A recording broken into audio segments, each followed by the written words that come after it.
আজ একটি সিনেমা জাতীয় স্তরে মুক্তি পেয়েছে, সেটি পশ্চিমবঙ্গ সম্পর্কে সমস্ত রকম কুৎসিত, মিথ্যা, সাম্প্রদায়িক, ইন্ধনযুক্ত, প্ররোচনামূলক বিভিন্ন ধরনের বিকৃত উপাদানে ভর্তি রাজনৈতিক উদ্দেশ্য প্রণোদিত একটা ছবি পশ্চিমবঙ্গের উপর একটা মুক্তি পেয়েছে। কেউ বা কারা তৈরি করেছেন, মুক্তি দিয়েছেন, তো তার তীব্র নিন্দা করছি। এবং সেই তীব্র নিন্দা করতে গিয়ে সেটাও বলছি যে পশ্চিমবঙ্গের যে শিল্পী, কলাকুশলী, টালিগঞ্জ ফিল্ম ইন্ডাস্ট্রি আছেন, তারা দয়া করে এটা প্রোটেস্ট করুন।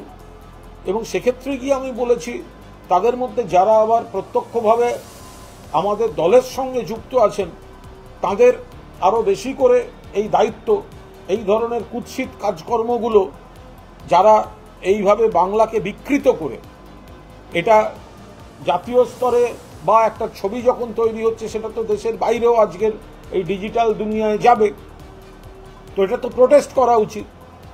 তো সেই জায়গায় দাঁড়িয়ে আমি ওটার প্রোটেস্টও যেমন করেছি, পাশাপাশি টালিগঞ্জ ইন্ডাস্ট্রি তারাও প্রোটেস্ট করুক, বাংলাকে এইভাবে বিকৃতভাবে ছবি তৈরি করা হচ্ছে, তো সেই আবেদনটা রেখেছি। ওয়েস্ট বেঙ্গল ডায়েরি বলে যে সিনেমাটা, তার আমি ট্রেলার দেখেছি, ভীষণ কুৎসিত এবং খুব বাজে একটা, মানে কি বলবো, একজন ফিল্ম মেকার আমি এইটুকুনি বলতে পারি যে ভীষণ কাঁচা এবং ভীষণ বাজে একটা কাজ, এবং ইন্টেনশনটা বোঝাই যাচ্ছে যে এই সিনেমাটার মধ্যে দিয়ে বাংলার মানুষকে, বাংলাকে কলঙ্কিত করার চেষ্টা এবং একটা ধর্মের নামে ভেঙে দেওয়ার চেষ্টা, এবং আমার মনে হয় বাংলার যে কালচার, বাংলার যে কৃষ্টি, তার উপরে আঘাত করার একটা চেষ্টা সেটা করেছেন এটা। এবং আমার মনে হয় এতে বাংলার মানুষ এটাকে সফলতা দেবে না।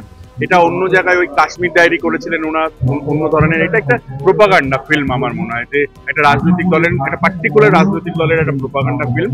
এই ধরনের কাজ এবং এই ধরনের কুৎসিত মানসিকতা আমাদের বেঙ্গলি সিনেমা ইন্ডাস্ট্রি বা অনেক বড় বড় এখানকার ফিল্ম মেকাররা ছিলেন, এবং আমরা যারা এখন এই মুহূর্তে ছোটখাটো সিনেমা ফিল্ম মেকাররা, তারাও আমার মনে হয় যে এই ধরনের কুৎসিত কাজ কেউ করে না। তো আমার মনে হয় যে এইখানে যদি ওই বেঙ্গল ডায়েরি, নাকি নাম এক্স্যাক্টলি সিনেমাটার নামও আমি ভালো করে জানি না, the diary of West Bengal, মানে আসলে বাংলা নিয়ে কাজ করতে গেলে বাংলাকে বুঝতে হবে, বাংলার কালচার, বাংলার সংস্কৃতি বুঝতে হবে, বাংলার মানুষের আবেগ বুঝতে হবে।